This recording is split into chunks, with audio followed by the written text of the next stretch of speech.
السلام عليكم، مرحبا بكم في قناتي. اليوم جبت لكم وصفة اقتصادية تقدروا تعتمدوها في رمضان بإذن الله كتحلية، واللي هي فلون المقاهي، يعني بطريقة جد اقتصادية ببيضة واحدة.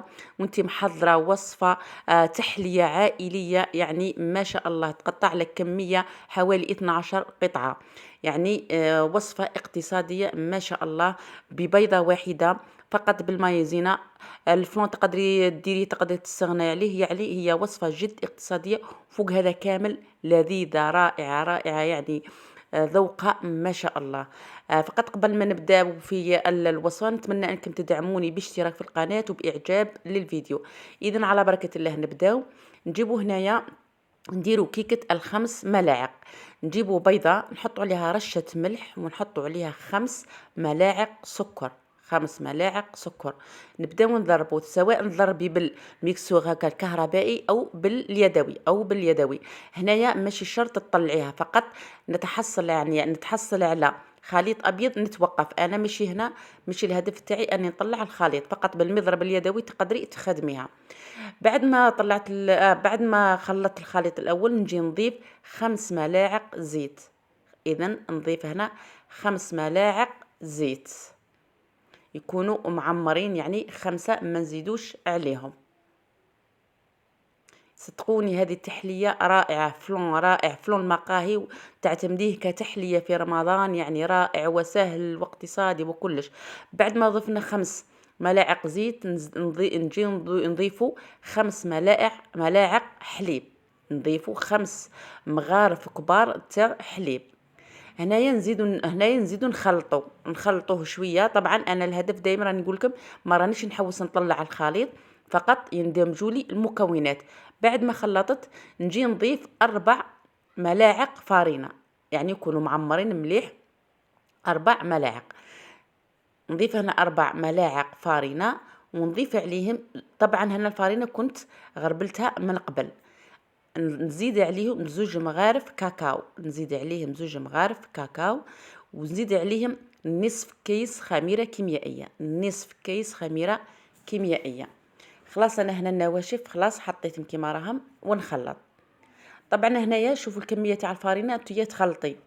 اذا كان تحصلتي دوك نوريلك القوام اللي تتحصل عليه. اذا كان تحصلتي على هذا القوام خلاص ما تضيفيش حتى حاجه. اذا كان جاتك جاريه شويه ضيفي غير شويه فارينه، واذا كان جاتك ناشفه ضيفي غير يعني حوالي قسم غرفه تاع حليب.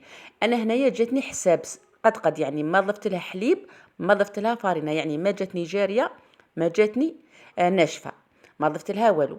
نجيب البلاط تاعي هنايا 30 على 25 يعني هذاك الصغير المتوسط ماشي الكبير. خلاص 30 على 25 ندهنو بالزيت. ندهنو بشويه تاع زيت ونجي نحط عليه مغرفه تاع كاكاو. ونحاول اني نمشي هذه المغرفه تاع الكاكاو.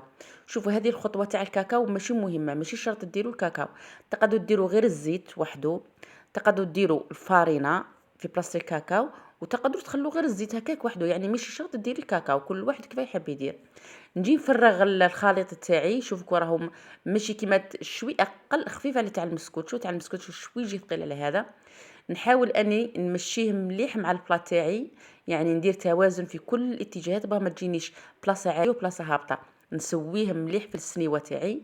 نجيب كيردون ولا اي حاجه ديري خطوط كيما هكذا باش الكيكه تاعك ما تتنفخش، ما تطلعلكش، تجي طيب على، يعني تجيب الطيب مستويه، يعني ماشي جهه طالعه وجهه هابطه. روح نديه على درجه حراره 180 درجه، حوالي ربع ساعه راح تطيب لك. ربع ساعه راح تطيب في درجه حراره 180 درجه. نجي للطبقه الثانيه اللي راح نديرها فوق البسكويت تاعي هذاك. تقريبا تقدر تقول عليها جينواز، ماشي جينواز بصح تخرج تشبه الجينواز، خفيفه معاها. نجيب هنايا الليتره تاع الحليب. ما تزيدي عليها ما تنقصي. انا الليتر حليب جاتني 4 كيسان ونصف من كاس تاع 220 مليلتر. نضيف عليهم 4 ملاعق تاع سكر. 4 ملاعق تاع سكر. اللي يحب الحلاوه يزيد، واللي يحب الحلاوه اقل ينقص. بعد ما ضفت عليهم 4 ملاعق تاع سكر نجي نضيف هنايا. شوفوا هنايا عندك زوج، تقدر ديري الفلون. انا درت فلون بذوق الكراميل وتقدري تستغني عليه، يعني ماشي شرط الفلون هنا انا درتو له النكهه. تقدر ديري هنايا شوفي، إذا كان درتي الفلان ديري 4 ملاعق مايزينا. إذا كان درتي الفلان، أنا درت حوالي 2 مغارف ونص تاع فلان كراميل و4 ملاعق مايزينا. إذا كان ما عندكش الفلان وما كيش حابة ديري 6 ملاعق مايزينا. 6 ملاعق مايزينا، راني نقولك إذا ما درتيش الفلان ديري 6 ملاعق مايزينا. نخلط الخليط تاعي هنايا. شوفي هنا، شوفي المايزينا ديري هنا، أنا درت 4. علاه درت 4؟ على خاطر درت الكراميل فلان الكراميل من قبل. قلت لك اذا كان ما درتيش الفلان ديري 6 ملاعق مايزينا، تخلطيهم مليح بارد في بارد، تديهم تحطيهم على نار، تبقاي تخلطي ما تتوقفيش، خلاص على نار هادئه، ما هي خفيفه بزاف ما هي قوي بزاف، تبداي تخلطي تخلطي تخلطي باش هذاك واش هو الهدف من هذاك التخلاط؟ باش ما يجوكش هذوك الحبيبات في الكريمه تاعك. انا هنا خلطتهم في البارد، وبعديك نروح نديهم نحطهم على نار قلت لك متوسطه، نزيد نخلط حتى يولي هذاك الخليط يدير لي فقاعات. كي يبدا يدير الكريمه فقاعات خلاص راهي طابت، نطفي عليها، غير تبدا دير في الفقاعات طفي عليها. انا هنا الطبقه الاولى تاع البسكويت تاعي خلاص طابت الكريمه ثان طابت قبل ما نطيب الكريمه، طبعا كانت خليتها شويه بردت حوالي عندها حوالي 10 دقائق من اللي طابت هكاك. انا الكريمه تاعي نجيبها وهي سخونه هكاك، ما نضيف لها زبده ما نضيف لها والو، وهي سخونه نفرغها على هذاك البسكوي تاعي. فرغها طبعا تشوفوا جاتني ما شاء الله، يعني جات هايله ما فيهاش هذوك الحبيبات، ملسه رطبه ما شاء الله. نجي نسويها مليح مع هذيك الطبقه تاعي تاع البسكوي هذاك اللي درته من تحت. كيكه الخمس ملاعق، انا الكيكه الطبقه التحتانيه راهي عباره عن كيكه الخمس ملاعق، كل حاجه 5 ملاعق. نخليها تبرد بجهه، ما نحطهاش في الفريشيدير في الثلاجه ولا حاجه، نخليها فقط تبرد بجهه، ما نحتاج نحطها في الفريشيدير. نجي نحضر الطبقه الثالثه واللي هي الكراميل. نجيب كاس الا ربع سكر، نجيب كاس الا ربع سكر. بعد ما أو نحتاج هنايا في الكراميل واش نحتاج كاس الا ربع تاع السكر، نحطه على نار قليله، على نار قليله، ونخليه يتكرمل في غرضو.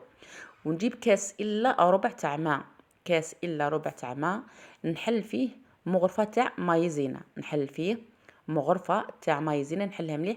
بعديك هذا الخليط راح نضيفه للكراميل تاعي بعد ما يذوب لي مليح مليح.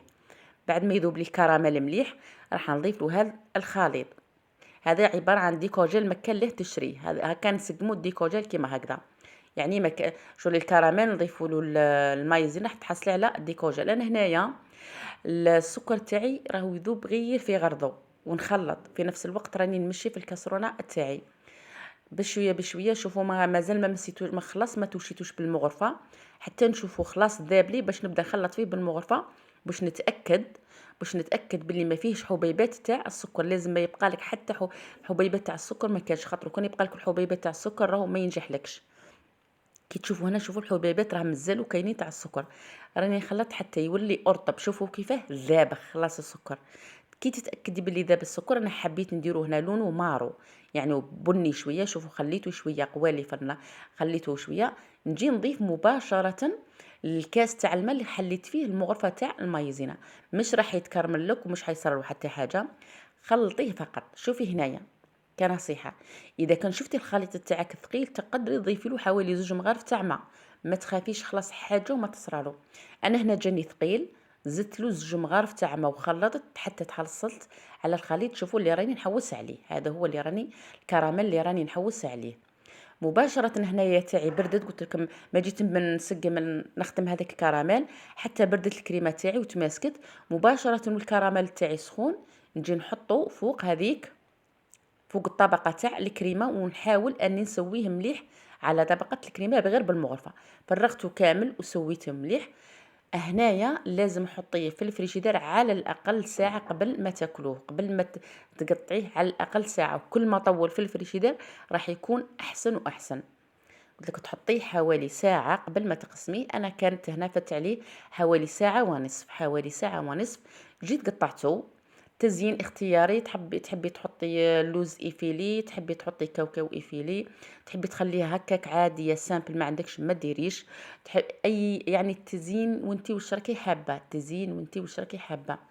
خرجت ما شاء الله رائعه رائعه، بنه ومظهر يعني ما شاء الله. كي تشوفيها هكا تتشهيها، كي تشوفيها تتشهيها.